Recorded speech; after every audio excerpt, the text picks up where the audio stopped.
అందరికీ నమస్కారం. నేను మీ కిరా కార్పేని. మాజీ శాసనసభ్యురాలు, మాజీ మంత్రి, మాజీ చైర్మన్ ఆర్కే రోజా గారు ఏం మాట్లాడుతున్నారో విందాం. కానీ ఈ రోజు రాష్ట్రంలో రెడ్ బుక్ రాజ్యాంగం అంటూ తెలుగుదేశం పార్టీ నాయకులు, కార్యకర్తలు ఈ రోజు రాష్ట్రంలో ఉంటుంది. ఈవిడ ఏ రోజు రాష్ట్రంలో ఉంది? నగరిలో ఉంది. రాజధాని గురించి ఈవిడికి ఏం తెలుసు? బెంగళూరు బార్లు, చెన్నై పబ్బులు, ఇటలీ ఈదులు. 2019 నుంచి 2024 మధ్యన అన్నదమ్ముల సాక్షిగా 3,000 కోట్ల రూపాయలు సంపాదించినటువంటి ఆర్కే రోజా ఆ రోజు కూడా నగరిలో లేదు, చెన్నై నగరంలో ఉంది. ఈ రోజు రాష్ట్రంలో లేదు. మరి రెడ్ బుక్ రాజ్యాంగం అంటుంది. మరి రాజారెడ్డి రాజ్యాంగం ఎంత మంది అమాయకుల్ని ఊపిరి తీసింది, ఉసురు పోసుకుంది. మనం మాట్లాడేటప్పుడు మంచి చెడు ఏముంది అని తెలిసి మాట్లాడాలి. ఆర్కే రోజా గారు పర్వాలేదు, మేము అండగా ఉంటాము అని చంద్రబాబు నాయుడు, లోకేష్ భరోసా ఇచ్చారు కాబట్టి ఈ రోజు ఇప్పుడు భరోసా ఇచ్చారు అంటున్నావు. వాళ్ళు భరోసా ఇచ్చేటప్పుడు ఈవిడ టీ తాగుతుంది, ఆ తర్వాత వచ్చి నడి రోడ్డు మీద వాగుతుంది. నువ్వు చూసావా?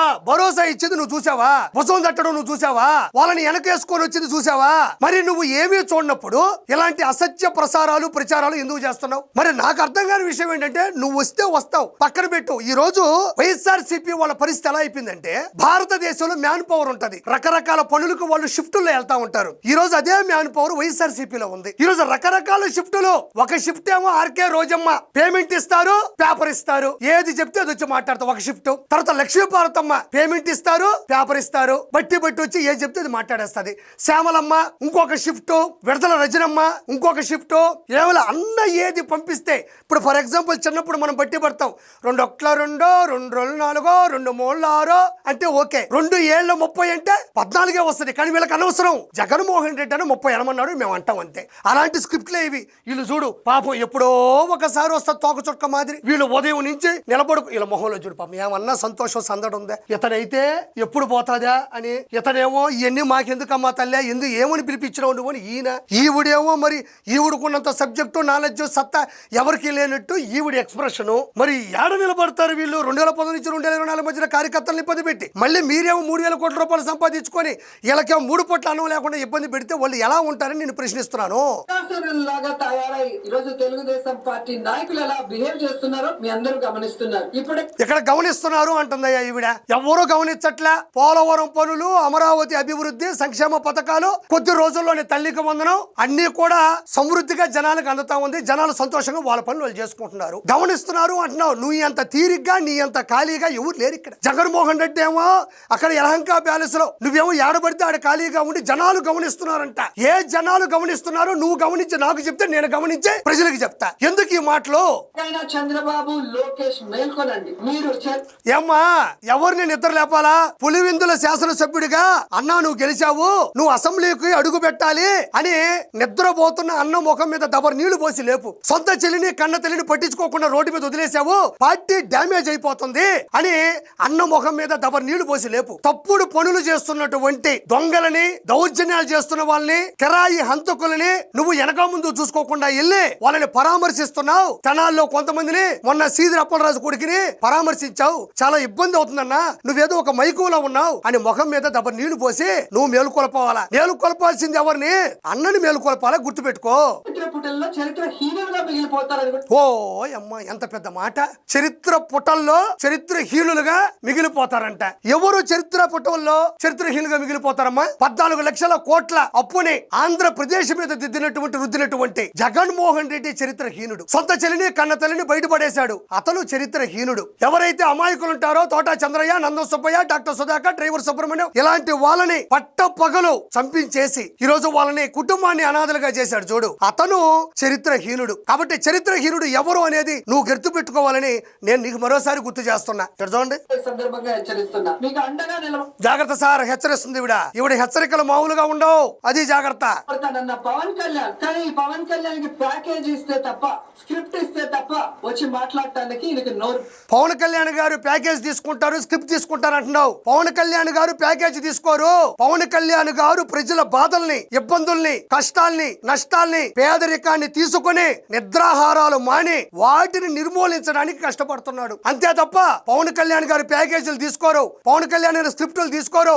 ఈ ప్యాకేజీ అనే మాటలు మాట్లాడటం వల్లే భగవంతుడు గ్యారా ఇచ్చి గ్యారేజ్ లో కూర్చోబెట్టాడు. పోనీ ఆ గ్యారేజ్ లో ఈ గ్యారా ఉన్నాయి కదా, వాటిని ఏదైనా మరమ్మతులు చేసుకుందాం, లేదంటే వాటిని తీర్చిదిద్దుకుందాం లేదు. మనకి ఇలాంటి మాటలు మాట్లాడేబట్టే కదా ప్రముఖంగా నీ వల్ల 11 వచ్చాయి. అది కాదు ఆర్కే రోజా, పవన్ కళ్యాణ్ గారి గురించి పదే పదే మాట్లాడతావు కదా నువ్వు. 175 నియోజకవర్గాల్లో నిలబడినటువంటి జగన్మోహన్ రెడ్డికి 11 సీట్లు వస్తే 21 సీట్లు తీసుకొని నిలబడ్డటువంటి పవన్ కళ్యాణ్ గారికి 21 సీట్లు గెలిచాడు. అంటే 11 పైన 21 అంటే 10 తేడా ఉన్నాయి. మీకు వచ్చిన 11 మీద అంటే మీ మెడ మీద 10 ఇంతలు పైన ఉన్నాడు ఆయన, అంటే 21. మరి ఎందుకు మీరు ఓడిపోయారు? ఎందుకు మీరు గెలవలేదు?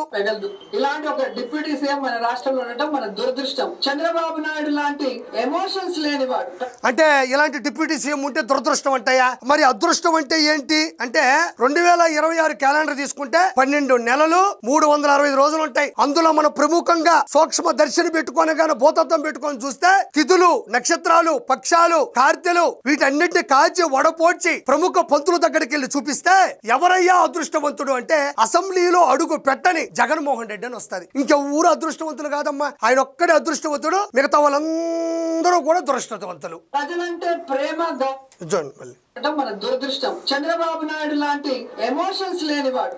చంద్రబాబు నాయుడు గారు దాకా ఎందుకు, చంద్రబాబు నాయుడు గారు కుమారుడు గురించి మాట్లాడుకుందాం. ఎమోషన్స్ లేవు అంటున్నావు. ఎమోషన్స్ పక్కన పెడితే మీకున్న పెయిడ్ ప్రమోషన్స్ గురించి నేను ప్రత్యేకంగా చెప్పనక్కర్లే. ఇదే నారా లోకేష్ గారు పునర్విక అనే ఒక పాపకి ఎన్ని కోట్ల రూపాయలు అందించాడు స్వచ్ఛందంగా ఆయన సొంత డబ్బులతో. అదే గుంటూరు రమేష్ హాస్పిటల్ నుంచి హార్ట్ ని తిరుపతికి పంపించి ఓ వ్యక్తిని సొంత ఫ్లైట్ ఖర్చులతో కాపాడినటువంటి వ్యక్తి ఇతర దేశాల్లో ఇరుక్కుపోయి ఇబ్బందులతో ఉంటే ఒక్క వీడియో తీసి సోషల్ మీడియాలో పెడితే ఎంత మందిని భారతదేశానికి తీసుకువచ్చాడో ప్రముఖంగా చెప్పనక్కర్లా. ఈ ట్రాక్ రికార్డులో ₹1 ఆశించకుండా ప్రజల కోసం కష్టపడుతున్న వ్యక్తులు తండ్రి కొడుకులు. నువ్వేమో ఇక్కడ పట్టుకొని వాళ్ళకి ఎమోషన్స్ లేవంటున్నావు. ఇప్పటికైనా భగవంతుడు వీళ్ళకి మంచి బుద్ధి ఇచ్చి దురదృష్టం మంచి బుద్ధి ఇవ్వాలంట. చిత్తశుద్ధి లేని చెత్త బుద్ధి ఉన్న మిమ్మల్ని భగవంతుడు డస్ట్బిన్ లో వేశాడు. 2019 నుంచి 2024 మధ్యన అంతకుముందు 150 సీట్లు ఉంటే 5 పోయినాయి. పారాషూట్ ఉంది కదా, 5 నెట్టు పట్టుకుని నెట్టు పోయింది, 2 ఒకట్లు వచ్చినాయి. ఎప్పటికైనా భగవంతుడు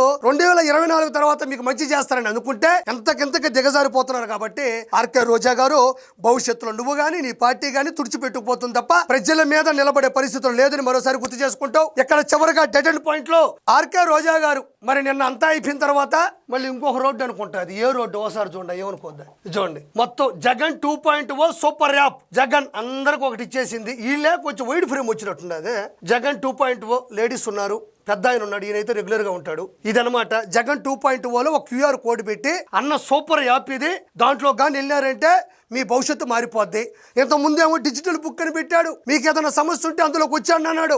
మొదట సునీతమ్మ వచ్చింది, ఆ తర్వాత షర్మిలమ్మ వచ్చింది, ఆ తర్వాత విజయం వచ్చింది.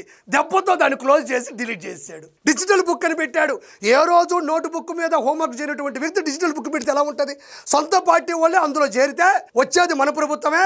కళ్ళు మూసి కళ్ళు తెరిస్తే నేను సీఎం అవుతా, వెంటనే మీ మీద ఉండేటువంటి ఇబ్బందులు తీర్చేస్తాను, ఆయనే ఇబ్బంది పెడుతూ కూడా చెప్పడం జరిగింది.